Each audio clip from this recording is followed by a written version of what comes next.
இன்றைய தலைப்பு செய்திகள். களத்தில் குதிக்கும் ரணில், பரபரப்பாகும் தென்னிலங்கை அரசியல். இஸ்ரேலின் கடற்கரை நகர் மீது நள்ளிரவில் காசாவிலிருந்து தாக்குதல். ஜாலில் பண மோசடியில் ஈடுபட்ட பொதுஜன பெரமுனவின் அமைப்பாளர் கைது. மாதம் 2000 அமெரிக்க டாலர் சம்பளம். வெளிநாட்டு வேலைவாய்ப்பு குறித்து வெளியான தகவல். காஷ்மீரில் வெடித்த மக்கள் போராட்டம், தீவிரமடையும் பதற்ற நிலை. ஜனாதிபதி தேர்தல் சூடு பிடித்துள்ள நிலையில் அடுத்த வேட்பாளர் தொடர்பில் குழப்ப நிலை நீடிக்கின்றது. இந்நிலையில் சமகால ஜனாதிபதி ரணில் விக்ரமசிங்க சாதுரியமாக காய் நகர்த்தலை முன்னெடுத்து வருவதாக அரசியல் மட்ட தகவல் தெரிவிக்கின்றன. முதற்கட்டமாக தென்னிலங்கை மக்களை இலக்கு வைத்து பிரசார கூட்டங்களை ஆரம்பிக்க ரணில் திட்டமிட்டுள்ளார். அதற்கமைய மாத்தறையில் பொதுக்கூட்டம் ஒன்றை நடத்துவதற்கு நடவடிக்கைகள் ஆரம்பிக்கப்பட்டுள்ளதாக தகவல்கள் வெளியாகியுள்ளன. எதிர்வரும் ஜூன் மாதம் 8ஆம் தேதி இந்த பொதுக்கூட்டத்தை நடத்துவதற்கு திட்டமிடப்பட்டுள்ளதாக அரசாங்க உள்ளக தகவல் வட்டாரங்கள் தெரிவித்துள்ளன. ஜனாதிபதி தேர்தலுக்காக ஐக்கிய தேசிய கட்சி திட்டமிட்டுள்ள பேரணிகளில் இது முதலாவது பேரணி என தெரிவிக்கப்படுகின்றது.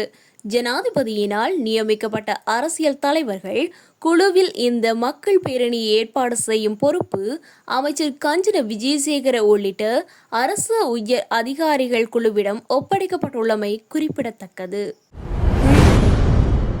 இஸ்ரேல் கடற்கரை நகரமான அஸ்கெலோனில் உள்ள குடியிருப்பு கட்டடத்தின் மீது காசா பகுதியிலிருந்து ஏவுகணை தாக்குதல் நடத்தப்பட்டுள்ளது.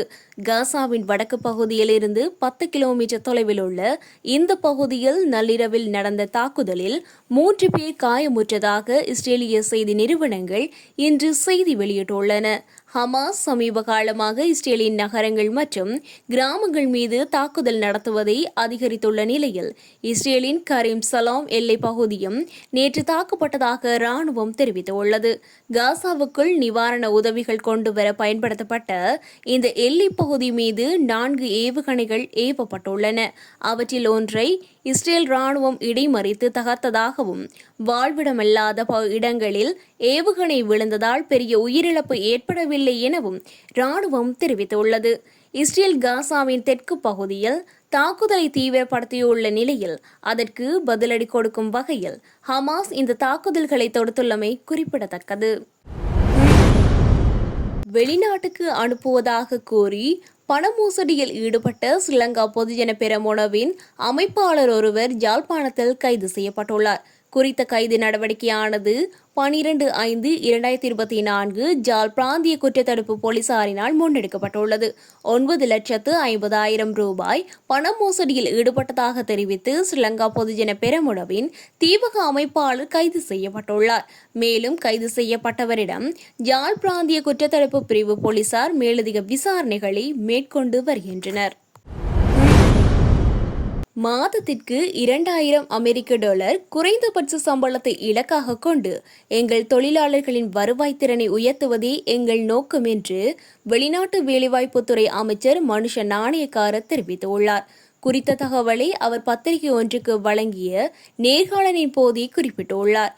இது தொடர்பாக அவர் மேலும் தெரிவிக்கையில், உண்மையில் புதிய சந்தைகளில் குறிப்பாக ஐரோப்பா முழுவதும் எங்கள் தொழிலாளர் சக்தியை விரிவுபடுத்த நாங்கள் தீவிரமாக முயன்று வருகின்றோம்.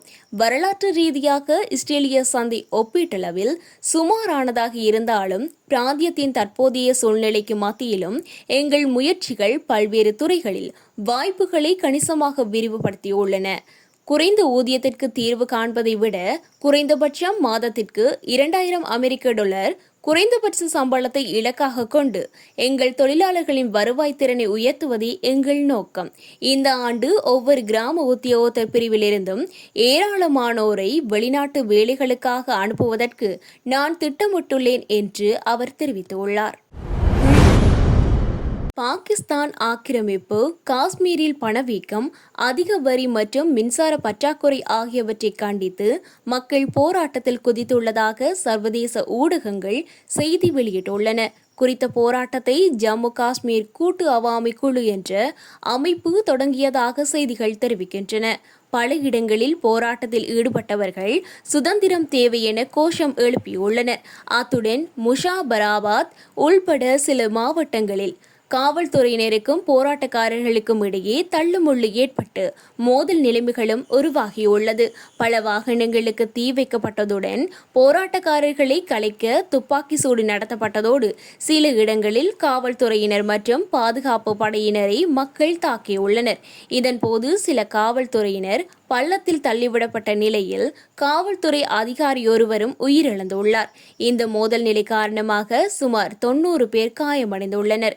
இதனையடுத்து பாதுகாப்பு கருதி காவல்துறையினரும் துணை இராணுவ படையினரும் குறித்த இடத்தில் குவிக்கப்பட்டுள்ளனர்.